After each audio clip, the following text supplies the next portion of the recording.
From CBS 47 and Fox 30, it's time for This Week in the 904. Welcome to This Week in the 904. I'm your host, Emily Turner. This is a community affairs show, and we focus on politics, public policy, and all the issues that affect our local communities. Joining us today is Dr. Bernier with Duval County Public Schools, Superintendent. Thank you for your time. We appreciate you being here. Thank you for the invitation. You guys have been busy, and you've had some town halls recently. What's the reason behind that? What are you trying to hear from folks? So the town halls are the way I do my work. You can spend a lot of time down at Prudential and never have a feel for what's going on in your community, what's going on in your schools. And within the first 6 months, I thought it was really important to start getting out and listening to the community around three very simple questions, right? What's working? What do we need to improve? And what keeps you up at night, or what gives you hope? It's just really a wonderful opportunity to ask some really open-ended questions and see where the community takes you. What kind of turnout did you have? I always dream of packed full auditoriums and full cafeterias, but probably on average 50 to 60 people per session. Some of them were smaller, some of them were larger. And what did you hear from folks? In terms of what we're doing well, people love their schools.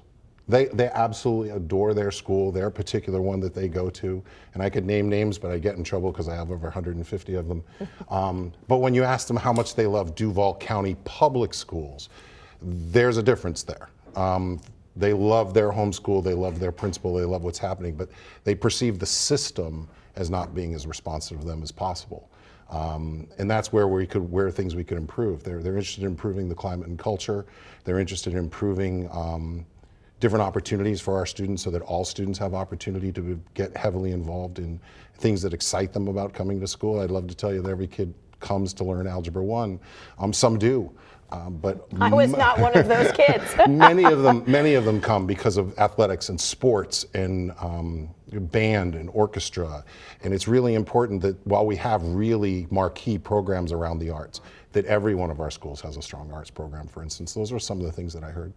What do you think the disconnect is? Because I mean, DCPS as a whole is very much my school. I mean, it's the governing body. What do you think the disconnect is in perception there, and why? I think it's because people they love their home and their school building for their student.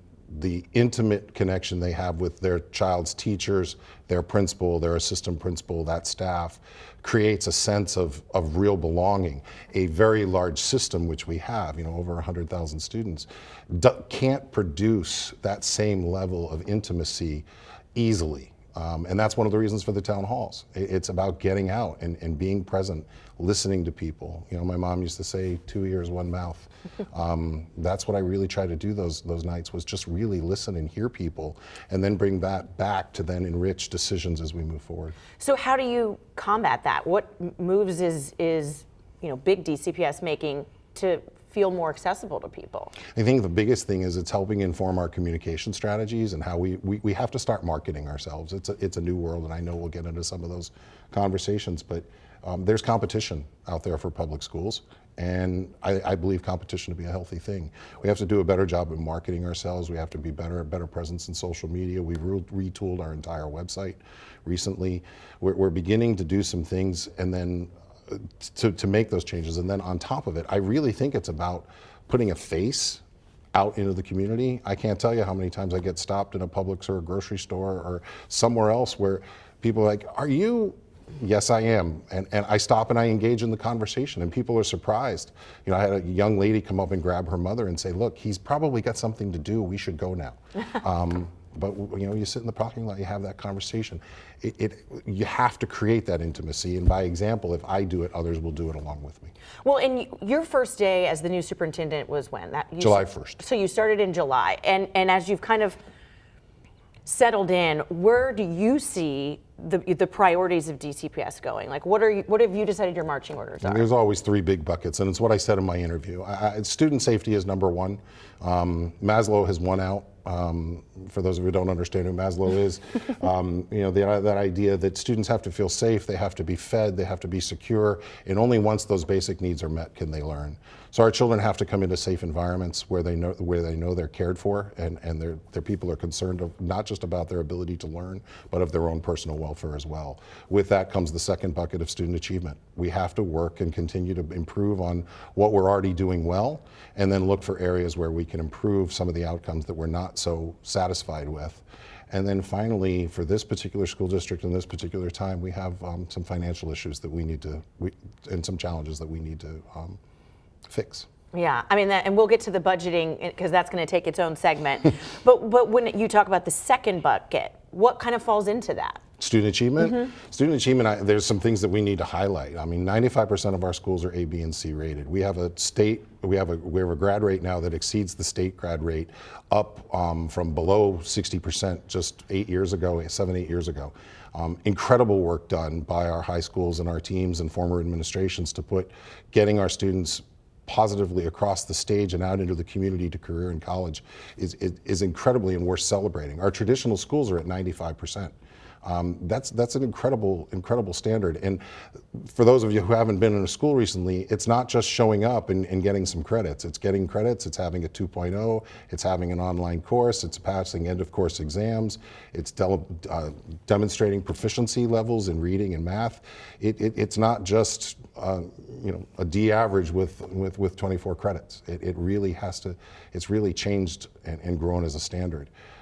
Really impressed with what we're doing around reading. The UFly initiative in our early grades is producing double-digit proficiency gains, and I want to be clear on that. It's a proficiency gain. Arlington Elementary, for instance, at 14%.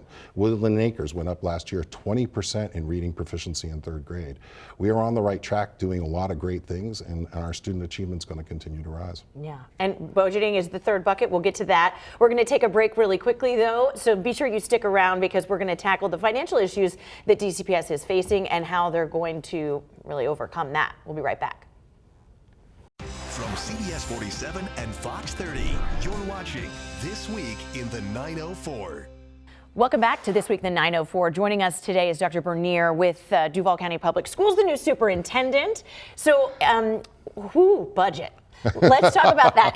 Nobody really wants to talk about finance, but that's a real problem, a real issue that you are going to have to tackle. Why don't we, for folks who don't know, kind of what's the lay of the land, just first and foremost? The lay of the land, first and foremost, about the Duval County public budget is we are facing about $100 million shortfall going into next year. So we have some significant issues that have to be fixed. We have to find cost savings that not just pay right now, but they pay annually and continue to contribute towards a reduction in our expenses so that our funding meets how much money. So our funding that we draw in meets the expenses that we have. What's your overall budget? About $3 billion. Woo.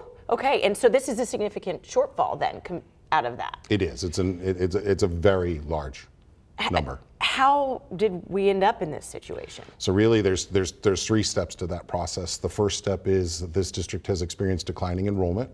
As students choose other options or families leave, you get less dollars because you don't have as many students. While people love small schools, I believe the real critical component is small classes. Small classrooms are really the key to student achievement. But as schools dip below 650 students, they stop paying for themselves. In other words, the bills for the staff, the bills for the electricity, the bills for the upkeep are greater than the money being generated. So that's why you've seen some consolidation of schools. That model and some of those consolidations should have been happening all the way along, but they've been left to now. And the district started doing some a few years ago, but we're going to have to do more moving forward. The second big bucket is there were some interesting things done. I will talk about average salary as a very particular issue. The way the district budgeted average salary was, and the way you get to that number is you add up all of your teachers, for instance, divide by the number of teachers, and you get an average. Some teachers are paid more, some teachers are paid less. But if you budget at the average, you have enough money to pay both. We suppressed the average in order to pay for other things. So now that comeuppance is coming as well, because we have to get our budget back to average salary, because that's what it actually costs to keep our people employed. And then finally, this all got kind of masked during COVID, because the federal government brought in ESSER 1, ESSER 2, and ESSER 3. So there was influx of all this federal money, which allowed the district to continue this process of, very simply, spending more than it takes in.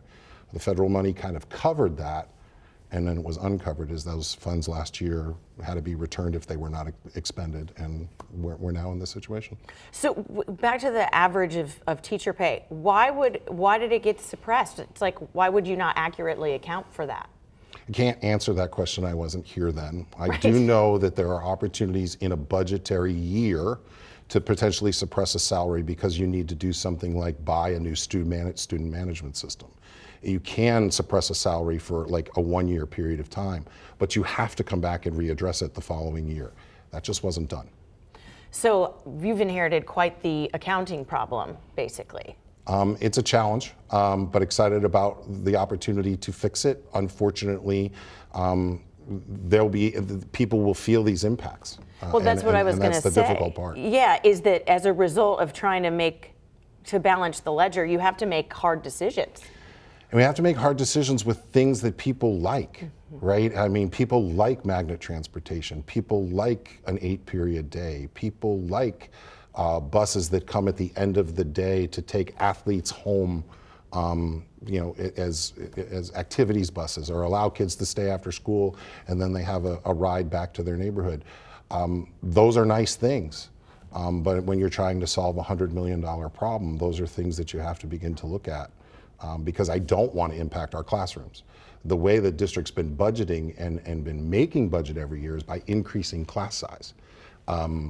That's not a direction this superintendent wants to go in. Again, I believe in small classes. I believe the smaller the classroom, the better off our students and teachers are going to be in a learning environment. No, as a parent, I agree with you on that. So I think that's critical. When it comes to what's on the chopping block, though, what kind of is on that? I imagine you have a ranking of what goes first. What's there? Well, it's interesting. Before you go chopping, I think you should always start by what you want to invest in.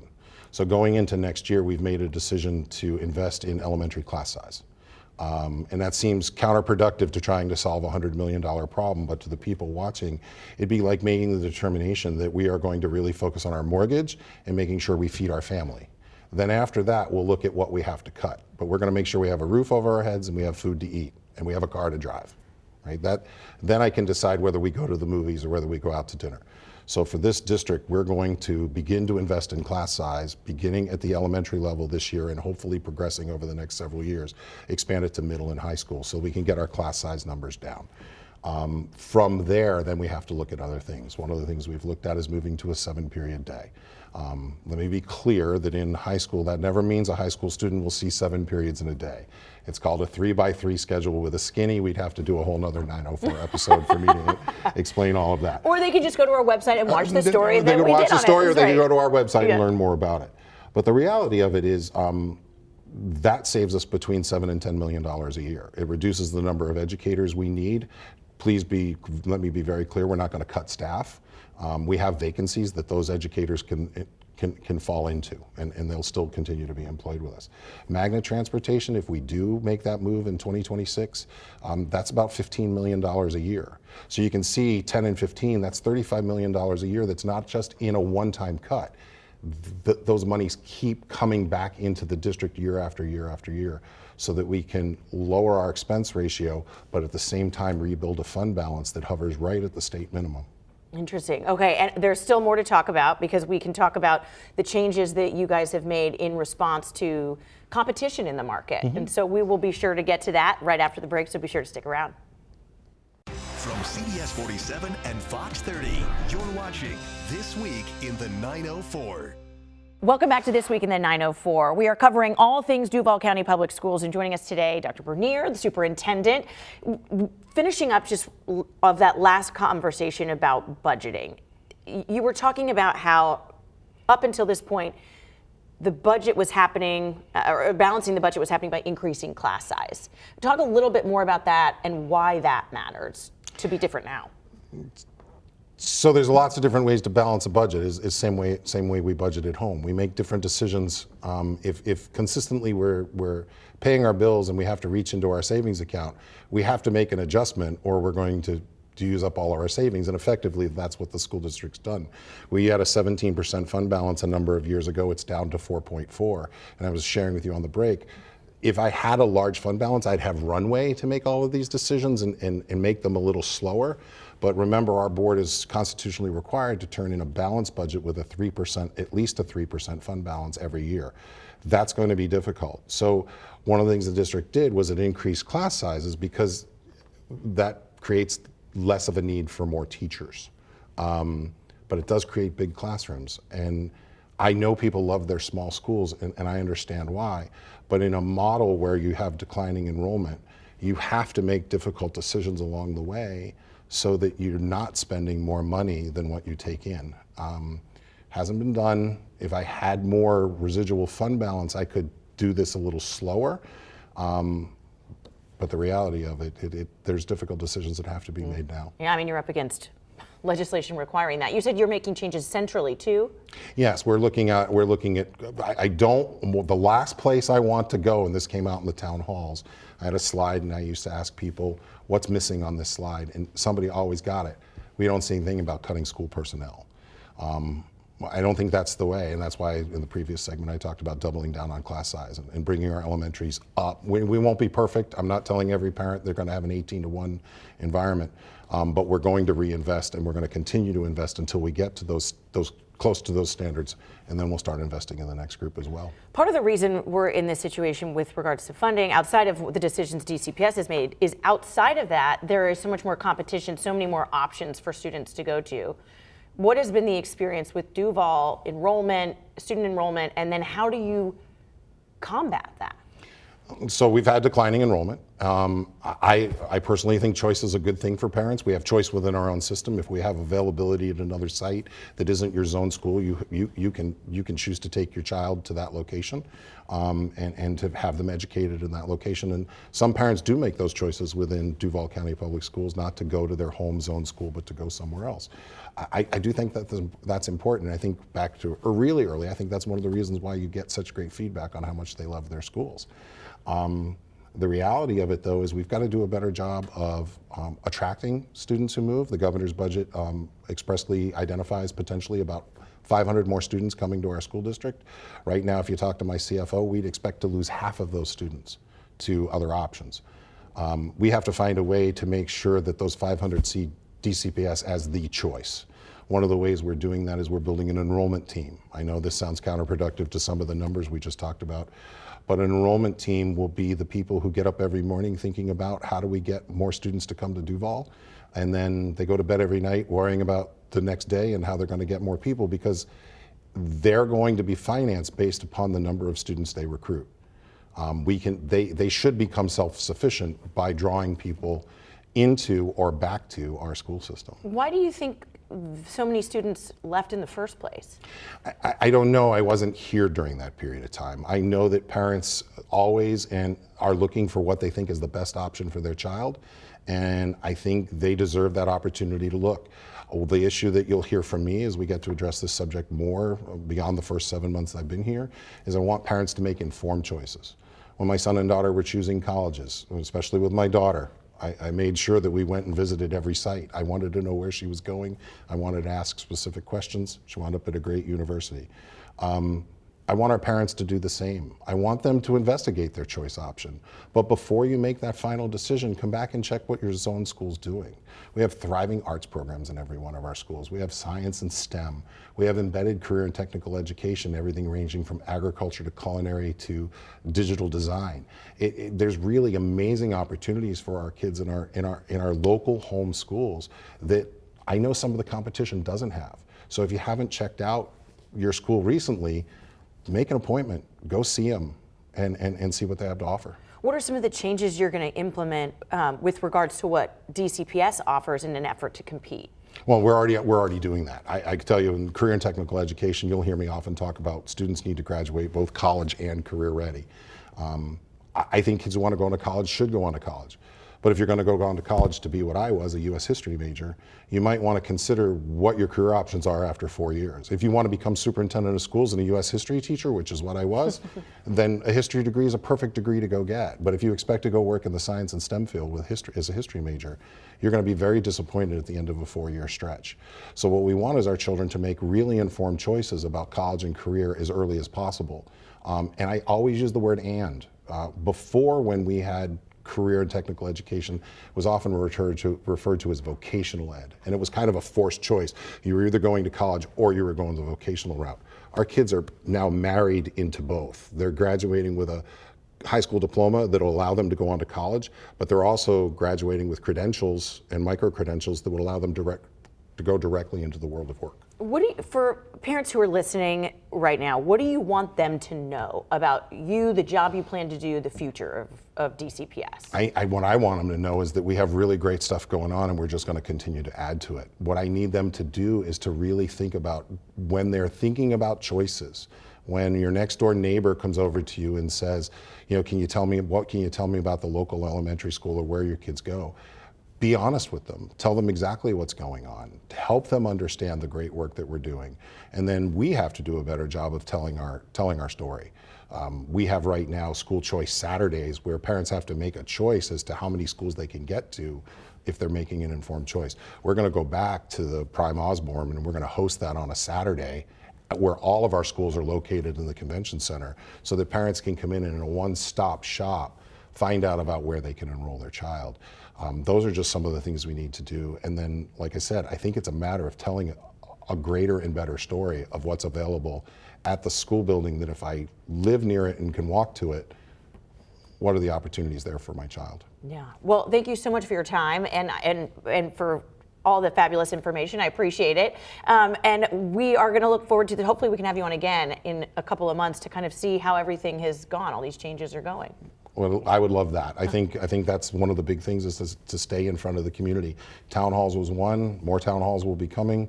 This week in the 904 is another. These are just a great opportunity for us to continue to get the message about the great work that our principals, our educators, our paraprofessionals, they're all doing amazing work, and they don't get enough credit for what they do. So from a very grateful superintendent to that segment of the community, thank you to our leaders and our school-based personnel. You do amazing work. Well, and thank you for your time. I appreciate it. And thank you guys for listening. And you have a great rest of your Sunday. We'll be back next week with another episode of This Week in the 904. Thanks for watching This Week in the 904.